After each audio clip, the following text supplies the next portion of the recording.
Hello everyone, my name is Surya Singh and today I am here to represent my topic which is stress strain curve. First of all, I thanks to my dear sir who gave me this golden opportunity to say something about my topic. And as we see that the stress strain curve, this y-axis represents stress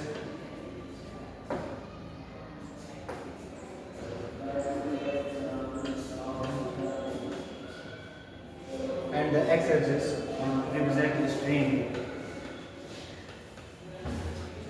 This curve represents us how the metal can change on changing the load of the material.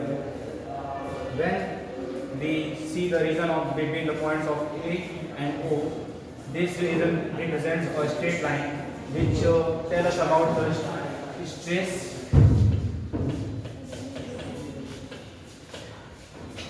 Stress is directly proportional to the strain, which means that it follows the Hooke's law. And if we see the point between A and B which help on increasing the load, it tells us about the property of the material. It does not form the it does not follow the Hooke's law because it forms a curve. It does not form a straight line. So between the point A and B, stress is not proportional to strain, but it shows the elastic nature. If we remove the load from that point, the body regains its own position, and further we increase the load from beyond the B to the point D, to the point D. On small stress, the large strain is covered, as we see on the graph. On small stress,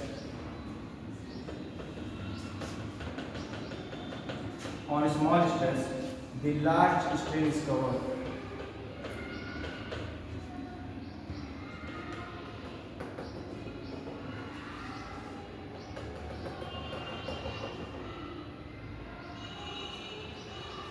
On the small stress, the large strain is covered. So we can tell us on the region between B and D, the y is greater than x. The y represents y dash and x dash. Y dash and x dash.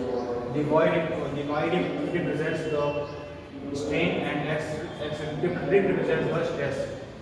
So if we take a point in between, B and D, let's see, and remove the load on that point, the body does not regain its original position. Here the body that does not regain its original position. The additional length is added on it. This length is known as proportional limit.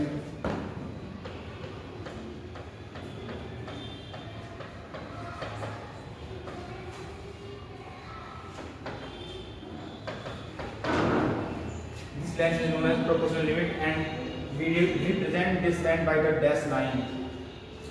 And let's come on the point D.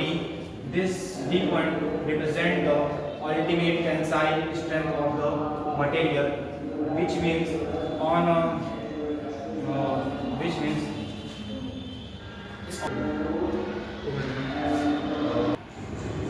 if we go beyond the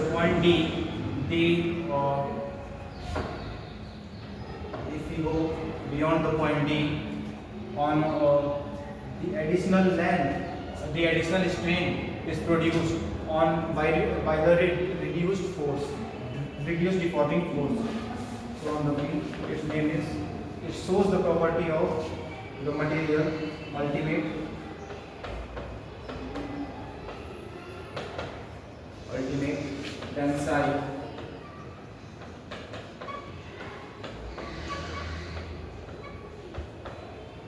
tensile strength property on the point D.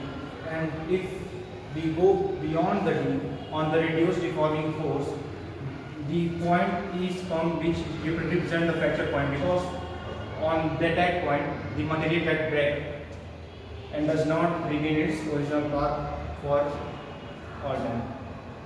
So this key point is known as fracture point.